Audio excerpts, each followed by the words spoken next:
ఎక్కన్నో ఆంధ్రాలో జరిగే రికార్డింగ్ డ్యాన్సులు కాంగ్రెస్ లీడర్లు పుణ్యమా అని తెలంగాణకు వస్తున్నాయి. ఇక చూడుండ్రి ఎసొంటి రాష్ట్రంలో ఎసొంటి వేషాలు వేపిస్తున్నారు.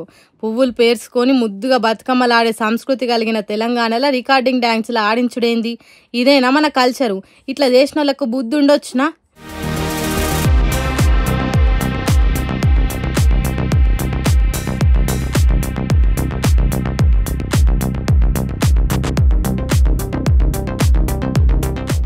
షీ సగం సగం బట్టలు వేసుకొని ఆ ఎకిలేకిలి ఎగురుడేంది? ఆ ఘనకార్యానికి స్టేజ్ వేసి మరి జనాన్ని పిలిచి దరిద్రపు డాన్సులు ప్రజలకు చూపించుడేంది? ఇంత మంచిగా మేమే చేస్తాం ఇంకెవ్వరు చేయరు అన్నట్టు ఆ స్టేజ్కి వెనక మరల కాంగ్రెస్ పార్టీ లీడర్ల ఫోటోలు పెట్టిండ్రు. సిగ్గుండాలి ఇట్లా చేసేటానికి.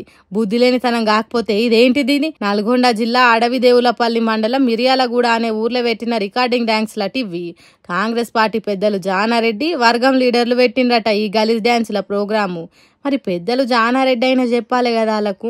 వీడియో కొద్దిగానే ఉన్నది కాబట్టి ఇంకెసోంటి గత్తర గలీజ్ డాన్సులు వేసి పాడైనరో తెలియదు. ఆడోళ్లను ఆడబిడ్డల తీరుగా చూసే తెలంగాణలో ఇదెక్కడి దరిద్రం రా దేవుడా అంటున్నారట ఈ ముచ్చట తెలిసిన తెలంగాణ పబ్లిక్ అంత. ఇప్పుడు ఇంతకు కవితక్క తైతక్కలు పనిచేస్తాయా, ఫలం ఇస్తాయా, వర్కౌట్ అయితాయా, ఏం జరుగుతుంది అనేది ముందు ముందు చూడాలి గాని కవిత పద్ధతి ప్రకారమే ఉత్తరం రాసిన కేసీఆర్ పనితీరును మాట తీరును ప్రశ్నించినట్టే ఉన్నది ఉత్తరంలో ఉన్న ముచ్చట.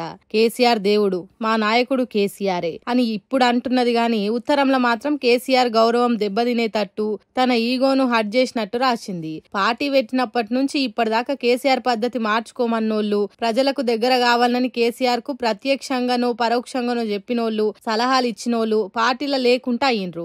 ఆలే నరేంద్ర, గాదే ఇన్నయ్య, విజయశాంతి, కోదండరాము ఇట్లా చెప్పుకుంటా పోతే చాలా మంది తెలంగాణ ఉద్యమకారులు ఇప్పుడు బీఆర్ఎస్ పార్టీలో లేరు. కేసీఆర్ ను ప్రశ్నించినట్టు అడ్డం మాట్లాడినట్టు చేసినోళ్ళు ఎవ్వరు లేరన్నట్టు. ఇప్పుడు పార్టీలు ఉన్నోళ్ళు కేసీఆర్ ను ప్రశ్నించుడు గాని సలహాలు ఇచ్చుడు గాని చేసేటోళ్ళు కాదు. అంత ధైర్యం ఎవ్వలకు లేదు.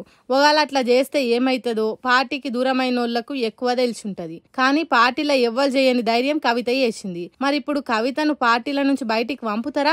లోపల జరగాల్సిన పార్టీ ముచ్చట్లను బయటికి తెలిసేటట్టు చేసినందుకు పనిష్మెంట్ ఉంటదా? కవిత చేసిన తైతక్క పనులకు శిక్షలుంటాయా? లేకుంటే అందరు వేరు నా బిడ్డ వేరు అన్నట్టు పనిష్మెంట్ కు బదులు సెంటిమెంట్ పనిచేసి కవిత నువ్వు చెప్పిన ముచ్చట్లన్నీ కరెక్టే, దాని మీద పార్టీల చర్చ చేయాల్సిందే అని కవితను బుజ్జగించుతారా? లేకుంటే పార్టీల కవిత అంటే వాడనోళ్ళు అదే దేవుని చుట్టూ దయ్యాల తిరుగున్నోరు కొందరని కవిత చెప్పినోళ్ళు ఉత్తరం రాష్ట్రాల మీద ఖచ్చితంగా చర్యలు తీసుకోవాల్సిందే అని పట్టుబట్టి కవితను బయటికి పంపిస్తారా అనేది ముందే చూడాలిగా.